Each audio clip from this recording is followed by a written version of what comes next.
روایت سرکار ختمیہ مرتبہ صلی اللہ علیہ وآلہ وسلم کے مطابق بہشت جاوید میں 70,000 محل، یہاں ایک ایک مکان اور فلیٹ کے لیے پریشان رہتے، 70,000 محل تمہیں عطا فرمائے گا کہ ہر محل میں 70,000 گھر ہوں گے، ہر گھر میں 50,000 تخت ہوں گے، اور ہر تخت پر جنت کی نعمت حور العین موجود ہوں گی، اور ہر حور کے سامنے 1000 چھوٹی کنیزیں کھڑی ہوں گی، اور ان کے لباس دنیا اور اس کی ہر چیز سے بہتر ہوں گے۔ سبحان اللہ۔ ثواب بیان ہوتا جا رہا ہے صادق پیغمبر کی زبان مقدس سے، اور عمل کرنے والوں کے شوق اور ذوق میں اضافہ ہوتا جا رہا ہے۔ تو روزے کا ثواب، مگر یاد رکھیے روزہ ایسا ہو کہ آنکھیں بھی روزے سے ہوں۔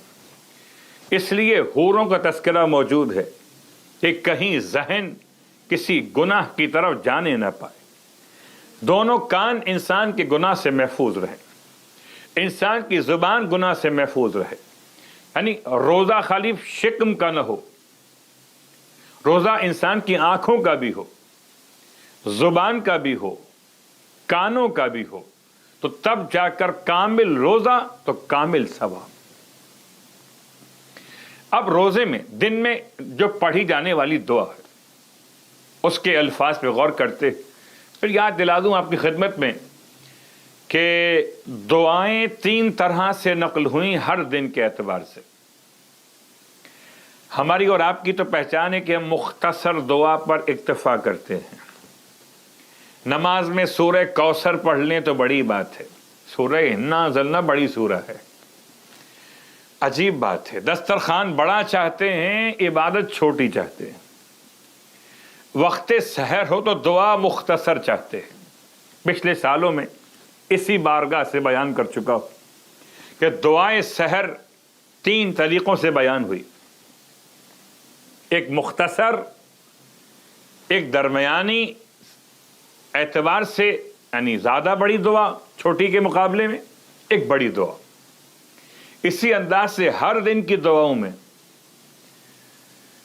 سید ابن طاؤس علیہ الرحمہ نے کتاب اقوال الاعمال میں بڑی دعائیں بھی لکھی ہیں۔ اگر کوئی ان دعاؤں کی تلاوت کرنا چاہے تو کتاب کا حوالہ۔ اگر 2 جلدی کتاب آپ کو کتاب اقبال الاعمال ملے تو جلد نمبر 1، کہ جلد نمبر 1 ماہ مبارکہ رمضان کے اعمال کے بارے میں، تو ایک دعا طولانی، ایک دعا مختصر، اور ایک دعا درمیانی۔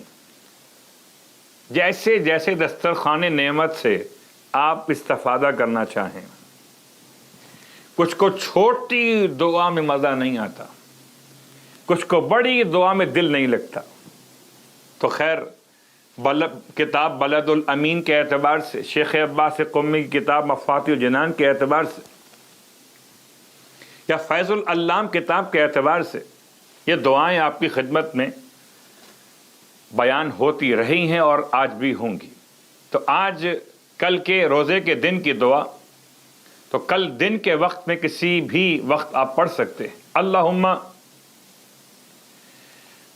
قونی فیہ علی اقامت امرک، اے خدا مجھے قوت دے آج کے روزے کے دن، یعنی جو کل آپ دعا مانگیں گے، اپنے امر کو انجام دینے کی۔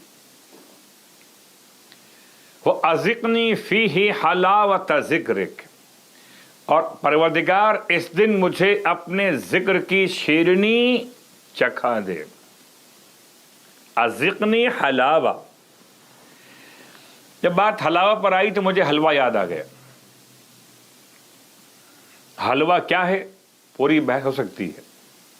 ماہ شعبان کے نیمہ شعبان میں ہندوستان پاکستان کے گھروں میں حلوے کی رسم۔ حلوہ کیوں ہے، حلوہ کیسے ہے، یاد رکھیے۔ صحیح مسلم کی روایت کے اعتبار سے اللہ کے رسول کو حلوہ بڑا پسند تھا. حلوہ مطلب میٹھی چیز. اللہ کے رسول میٹھی شے کو پسند فرماتے تھے. تو اس لحاظ سے ایک جملہ مشہور ہو گیا کہ میٹھا سنت رسول ہے. سنت رسول تو بہت ساری باتیں ہیں، سب کو چھوڑ کر مطلب کی بات لے لی گئی. خیر، میں حلوے کی تاریخ بیان نہیں کر رہا ورنہ بات کہیں اور نکل جائے گی. کل دن کی دعا میں جملہ استعمال کیجیے گا، وَأَذِقْنِي فِيهِ، اور پروردگار مجھے چکھا دے آج کے دن میں حلاوت ذکر کا، اپنی ذکر کی مٹھاس کو. وَاحْفَظْنِي فِيهِ بِحِفْظِكَ، اے پروردگار تو مجھے آج کے دن اپنی حفاظت میں لے لے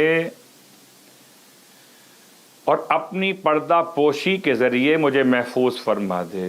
بِسَتْرِكَ، پروردگار کی بارگاہ میں یہ دعا اس طرح مکمل کہ یا ابصر الناظرین، اے سب سے زیادہ دیکھنے والے. اور یہ آخری جملہ تو اتنا خوبصورت ہے کہ دل چاہتا ہے کہ اسے بار بار پڑھا جائے. یا ابصر الناظرین، یا ابصر الناظرین، یا ابصر الناظرین. سبحان اللہ. اب اس دعا کے پڑھنے کا ثواب کیا ملنے والا؟ فرماتے ہیں اللہ کے حبیب صلی اللہ علیہ وآلہ کہ من دعا بہ اعطی فی جنت الخلد، جو شخص آج کے دن یہ دعا پڑھے گا تو اللہ تعالیٰ اس کو بہشت میں 70,000 سریر یعنی کہ تخت یعنی کہ بیڈ عطا کرے گا، کہ ہر تخت، سریر یا بیڈ پر حور العین موجود ہوں گی. یقیناً خدا کی نعمتوں کا تذکرہ ہے، اور اس یقین کے ساتھ کہ خدا عطا کرنے والا اس بات پہ قادر ہے کہ عطا فرمائے.